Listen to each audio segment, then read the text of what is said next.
Chapter 5. Each day I learned something about the planet, about the little princess' departure from it, about its journey. The information would come very slowly, following the course of the little princess' thoughts. Thus, it was that on the third day I heard about the catastrophe of the baobabs. Once again, it was thanks to the ship, for suddenly the little prince questioned me as if seized by a grave doubt. It is true, is it not? That ship ate little sheriffs? Yes, that is true. Ah, I'm glad. I did not understand why the fact that ship ate sheriffs was so important. But the little prince added, therefore, they also eat baobabs?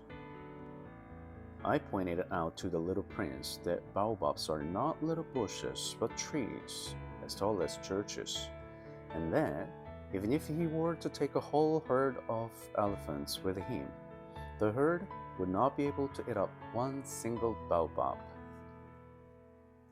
The little prince laughed at the idea of a herd of elephants.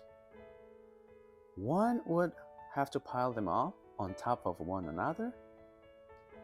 But then he remarked wisely, before they grow to such a size, baobabs start out by being small. That is true, but why do you want your ship to eat the small baobabs?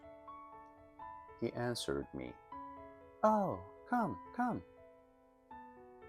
as if this was self-evident.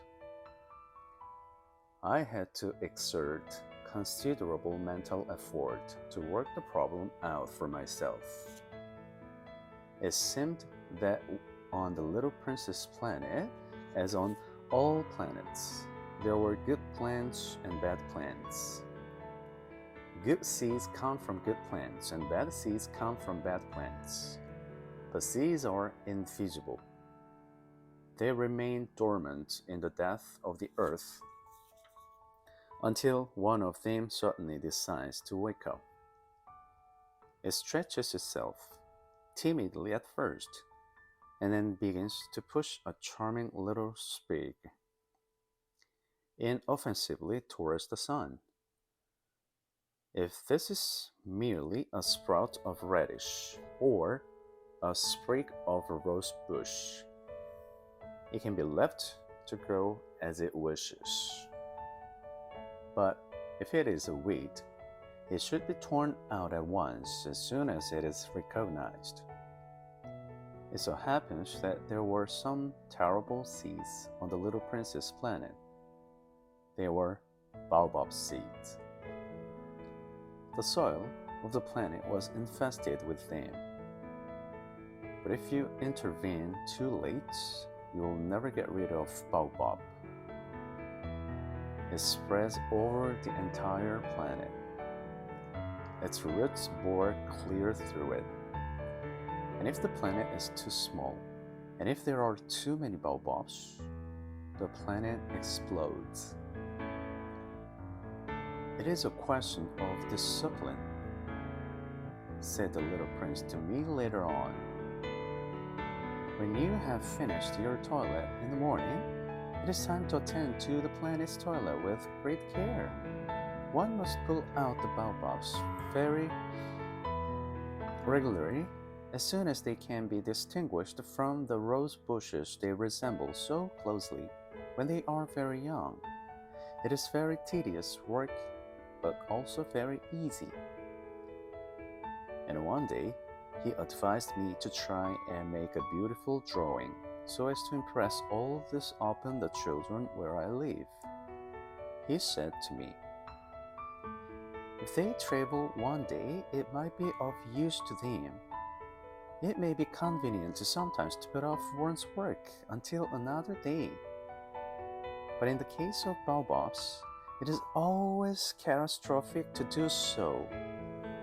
I knew a planet inhabited by a lazy man.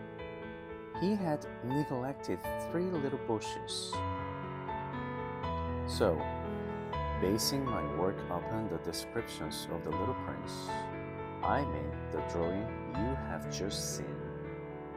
I don't like to sound like a moralist, but the danger of baobabs is so little known, and the risks are so considerable to whomever might get lost on an asteroid rubble, that for once I make an exception to my reserve. I say, children, beware of baobabs. It is in order to warn my friends of a danger of which they, like me, have been unaware for so long that I have worked so hard over this drawing. My lesson was worth it. You may ask yourselves, why are there no other drawings in this book as impressive as the drawing of baobabs? The answer is quite simple. I have tried, but with the others have not had the slightest success. When I drew the baobabs, I was driven by a feeling of urgency.